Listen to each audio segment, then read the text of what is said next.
You may already know that physical first aid is a universally applicable skill that everyone should learn.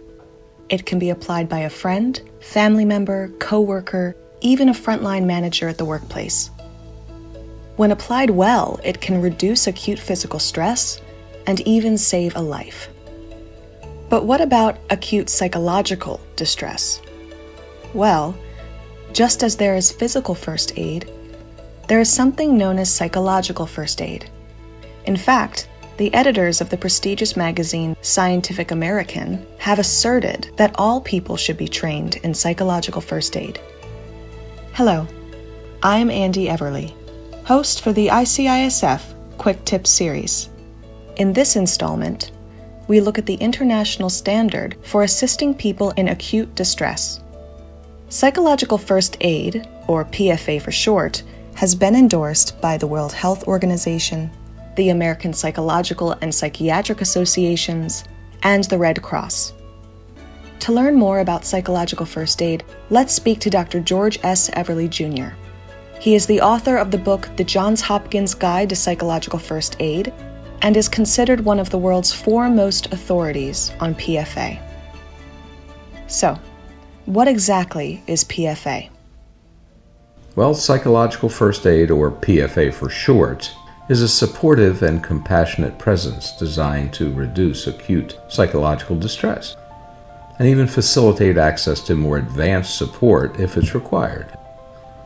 Most individuals experiencing acute psychological distress after a daily stressor or something more extreme are probably best supported without medication. In fact, research spanning about 100 years has shown PFA to be an effective, supportive intervention. PFA does not involve diagnosis, does not involve treatment per se. PFA may be used in a wide variety of circumstances, including dealing with stressors of daily life, whether they occur at work or family problems, and more extreme cases of loss and grief, and even disasters. And what tips can you give on being psychologically supportive to a person dealing with a crisis? So tips? Well, here are some. How about this one? First, in advance, get formal training in psychological first aid. I think that's essential. Don't trust your glib communication skills and don't merely hope for the verbal Hail Mary. Training is essential. Second, be a compassionate presence. Let the person know you're there to help as best you can. And if you cannot help, well, you'll do your best to find someone who can. Third, listen empathically. Listen non-judgmentally to the person's story. Let them vent. Remember to let the person tell the complete story. The story always consists of two things: what happened, the event, and the person's reactions to the event. You should not be thinking of solutions until you hear and understand both. Fourth, it's important to monitor your own emotional reactions to assisting somebody else, somebody in crisis. The failure to do so can lead to your own distress, perhaps in the form of sadness, anger, frustration, even resentment, which can, over time, lead to burnout. Fifth, resist the temptation to provide a quick fix. When problem solving, help the person separate the objective problem from their subjective emotional reaction to the problem. They may not always be able to control the event. Some things just can't be undone, but they can always control how they react to the event.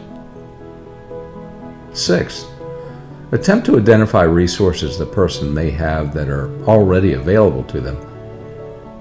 When it comes to psychological issues, most people don't want to be rescued per se. I think what they want is help rescuing themselves.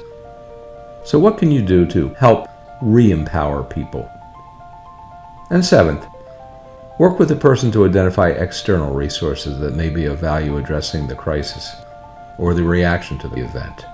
Community or organizational resources are sometimes needed to help people bounce back from adversity. And that's okay. That's what resources are there for, to be utilized.